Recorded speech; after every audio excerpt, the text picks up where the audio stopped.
Tirupati YCP మాజీ MLA Bhumana Karunakar రెడ్డితో పాటు ఆయన తనయుడు అభినయ్ రెడ్డిని పోలీసులు గృహ నిర్బంధం చేశారు.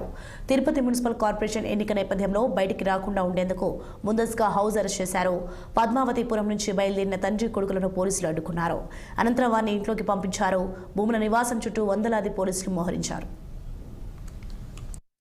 ఎన్నిక జరిపి కూటమి గెలవాలని చూస్తోంది. వాళ్లకు మెజారిటీ లేకపోయినా మాకు స్పష్టమైనటువంటి మెజారిటీ ఉండినా ఇప్పుడు ఎన్నికల్లో ఓటింగ్కు పాల్గొనడానికి వెళ్ళినటువంటి మా కార్పొరేటర్లని తెలుగుదేశం, జనసేన, బీజేపీ గూండాలు 10 మందిని విచక్షణారహితంగా కొట్టి కిడ్నాప్ చేసి తీసుకువెళ్లిపోయిన పోలీసుల సమక్షంలోనే దిక్కు లేదు.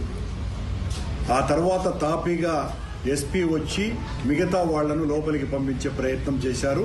అప్పటికే మాకున్నటువంటి మెజారిటీని మేము కోల్పోయే పరిస్థితి వచ్చేసింది. అలా 10 మంది మా వాళ్ళని తీసుకువెళ్లటం కారణంగా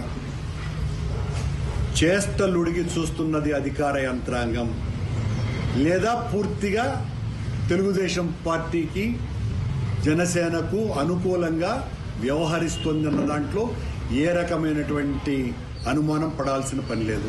సాక్షాత్తు ఎన్నికల కమిషన్ నిర్వహిస్తున్నటువంటి ఎన్నికనే ఇంత దారుణంగా చేస్తున్నారు అంటే 5 రోజులుగా ఇదే తతంగం రోజు రోజుకు ఉద్రిక్తమైనటువంటి పరిస్థితిని తెప్పించినారు.